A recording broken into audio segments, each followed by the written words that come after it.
Bonjour et bienvenue dans Aiguillage. Dans le numéro d'aujourd'hui, nous allons rendre visite à un club de modélisme ferroviaire qui ouvre chaque semaine au public son réseau et son petit musée, le Rail Miniature Castrais.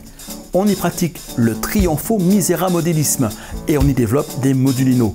Explication de texte dans ce reportage. Castres, c'est dans le sud-ouest de la France, la sous-préfecture du Tarn et le siège de l'association Le Rail Miniature Castrais, qui est installée dans des locaux mis à la disposition des associations par la municipalité dans un grand parc ombragé situé à l'entrée de la ville et que les habitants de la commune aiment fréquenter. Le club aura connu une histoire de 2 fois 20 ans. Créé en 1979, il est d'abord hébergé dans une grande salle au parc des expositions. Mais le lieu est mal situé et plutôt décrépit, et il n'est pas possible d'y recevoir du public. Il renaîtra dans un second lieu, celui qu'il occupe aujourd'hui, depuis le mois de juin 1997.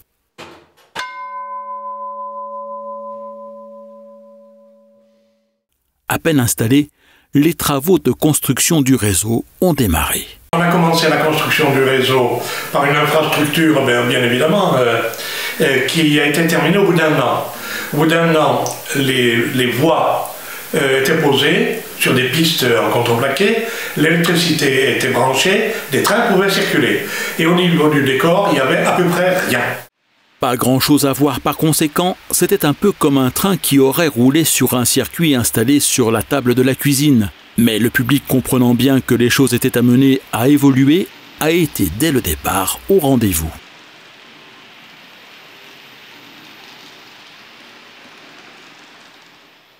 Le réseau ne représente pas un lieu ou une ligne particulière de la région, mais au niveau de l'atmosphère, les membres du club ont tenu à ce qu'il respire le midi de la France. Un rendu qui a été obtenu en permettant à chacun d'apporter sa petite touche à la construction de la maquette. Tout au long de l'existence du club, le système qui a fonctionné est celui-ci. Quelqu'un, membre du club, disait « Ah, je verrais bien une ferme avec des cochons à cet endroit-là ». On se concertait, on disait « Bon, oui, une ferme, oui, pourquoi pas, oui, ça serait une bonne idée ». Eh bien, t'as voulu une ferme avec des cochons, tu fais une ferme avec des cochons. Et la règle a toujours été, c'est celui qui dit qu'il y est. Ça a donné quand même un résultat intéressant parce que dans la mesure où les copains rêvaient quelque chose, ils s'y apportaient un grand soin. Donc à peu près constamment, les choses qui ont meublé le décor du réseau a été fait avec amour. Et l'aide, bien sûr, des autres membres du club, qui apportent leurs compétences et leurs astuces de modélistes pour trouver des solutions aux défis rencontrés lors de la construction des maquettes, dans le respect des principes édictés. Ça impose des règles d'architecture, peut-être quelques règles de végétation aussi, qui se sont donc imposées à tous ceux qui bricolaient sur le réseau. Et puis, bien entendu, au fur et à mesure qu'on construisait, qu'on élaborait des scènes et des endroits, et des bâtiments qui nous paraissaient particulièrement emblématiques ou beaux, nous ont inspirés. Et donc on a construit un certain nombre de bâtiments qui sont des modèles réels de bâtiments de notre région en fait. Alors je dirais par exemple la porte des Ormeaux à cordes, je dirais par exemple le lavoir de Bourjade qui est ici à 3 pas de chez nous, des bâtiments toulousains pour la ville, etc. qui eux ont été construits avec un très grand respect de la réalité et de l'échelle, mais intégrés dans un monde imaginaire. Un monde imaginaire et vivant, truffé de petites animations que les membres du club ont pris un malin plaisir à parsemer un peu de partout sur leur maquette. Il y a 2 niveaux finalement. Il y a nous qui nous posons des défis. Comment est-ce qu'on pourrait faire pour... Et en même temps, le plaisir de nos visiteurs. Et un certain nombre de nos animations sont déclenchées par les visiteurs eux-mêmes.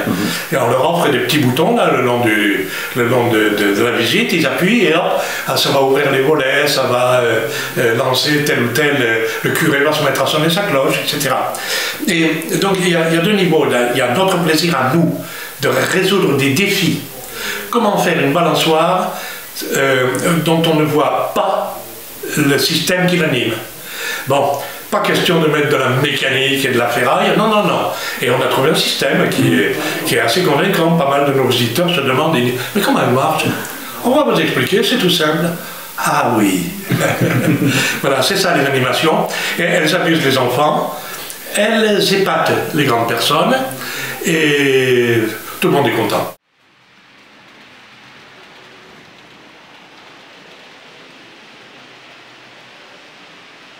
Et parmi les visiteurs du samedi, puisque le club est ouvert une fois par semaine au public, certains sont même conquis, au point de devenir membres. C'est le chemin qu'a parcouru Cédric il y a tout juste un an.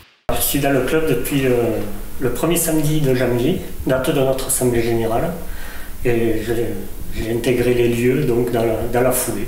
C'est ouvert tous les samedis de 14h30 à 18h. L'entrée est gratuite, donc je suis venu avec mon fils, ma femme, faire un petit tour, puis j'ai accroché, posé quelques questions.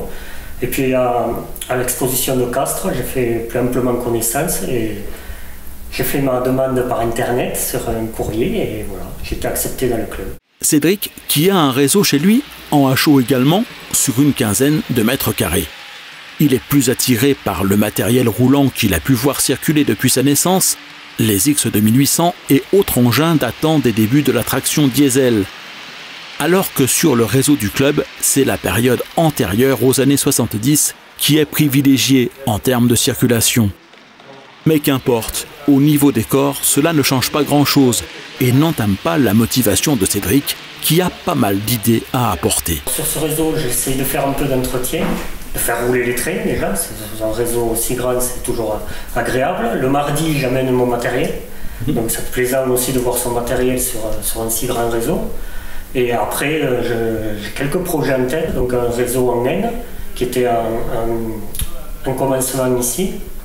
Et j'ai pris le relais, donc je vais essayer de le finir pour apprendre à faire les décors justement. Après, je vais essayer de remettre en marche certaines choses qui sont en panne ici.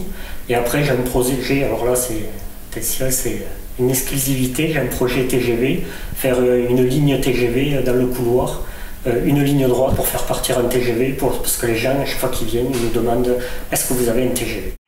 Au rail miniature Castrais, les nouveaux membres ont le statut d'apprenti.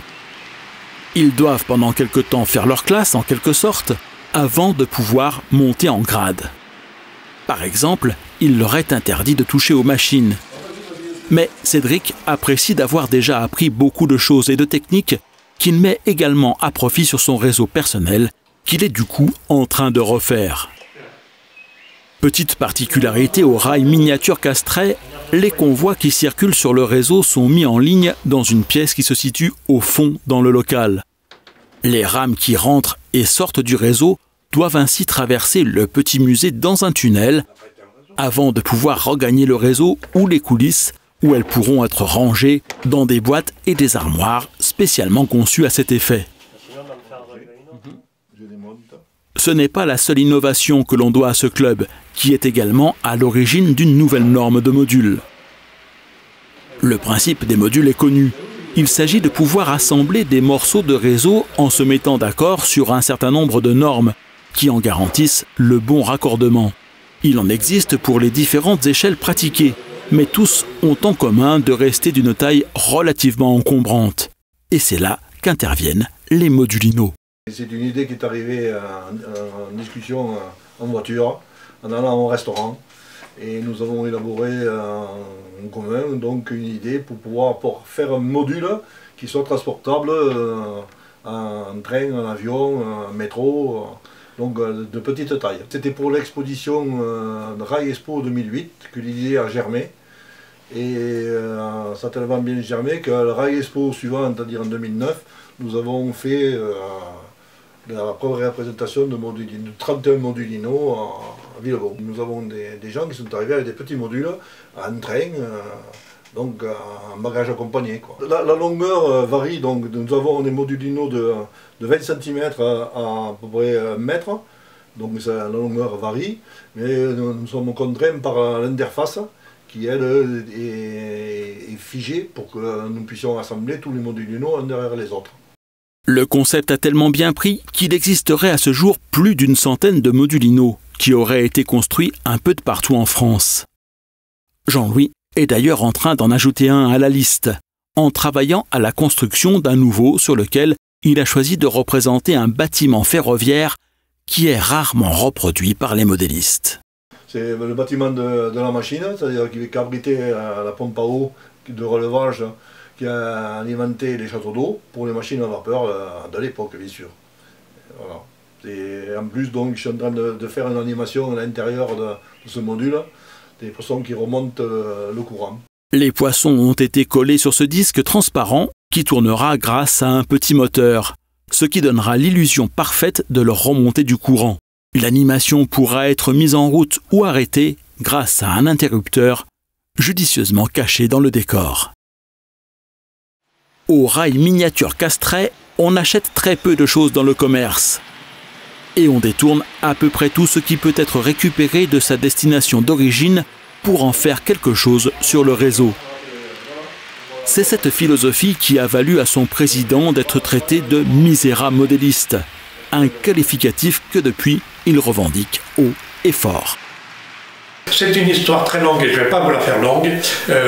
Un revendeur de Lisieux n'avait pas du tout aimé que j'écrive dans Le Corbu un article montrant comment j'utilisais le carton-plume pour fabriquer des bâtiments. Il n'avait pas du tout aimé ça parce que ça marchait un peu sur ses plates-bandes. Lui-même vendant à l'époque des bâtiments en plâtre. Et dans une publication dont il était l'auteur régulier, il m'avait traité de misérable modéliste, un modéliste de la misère. Et en quoi il avait vraiment raison, puisque tout ce qu'on peut trouver par terre fait vendre, hein, bien entendu. Pour le carton-plume, mais pas tout à fait gratuit, mais en fait c'était quand même moins cher que les bâtiments tout faits qu'il proposait. Et surtout, ça nous permettait de faire ce qu'on veut. C'est-à-dire nos bâtiments typiques de chez nous, etc. etc. On n'est pas obligé d'attendre que quelqu'un les fasse pour nous.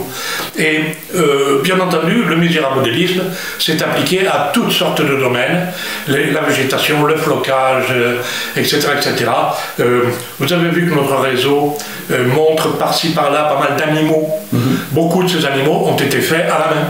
Hein, le lapin qui sort de son terrier, il est sculpté, il a été sculpté dans la masse et dans un petit morceau de laiton, etc. etc. Mais c'est du misérable modélisme, évidemment. Bon, mais à un moment, on était si content de réussir des choses en misérable modélisme que j'ai écrit, et dans Le Corbu, j'ai écrit que ce que je faisais là, c'est du triomphaux misérable modélisme. Le mot n'est pas encore entré dans le dictionnaire, mais il se pourrait que cela ne tarde pas. En attendant, est parti sur la bonne lancée d'une première exposition réussie en octobre 2015, le rail miniature Castrais remet le couvert en 2017 et organise une nouvelle exposition les 28 et 29 octobre. On y verra, entre autres, un réseau constitué par l'assemblage de nombreux modulinos. La semaine prochaine dans Aiguillage, je vous emmènerai dans le jardin de Jean-Pierre, dans la région bordelaise. Plus de 150 mètres de voies et pas moins de 3 gares nous y attendent. Aiguillage, ce sont chaque semaine 2 nouveaux reportages. Pour les regarder dès leur parution, abonnez-vous à sa chaîne YouTube et pour les recevoir directement dans votre boîte mail dès leur publication, inscrivez-vous sur le site www.aiguillage.eu. Et si vous aussi vous souhaitez soutenir la production de nouveaux reportages, devenez un aiguillonaute VIP. Pour un montant laissé à votre libre appréciation, vous accéderez à une version sans publicité des reportages d'Aiguillage et à la possibilité de les télécharger en haute définition.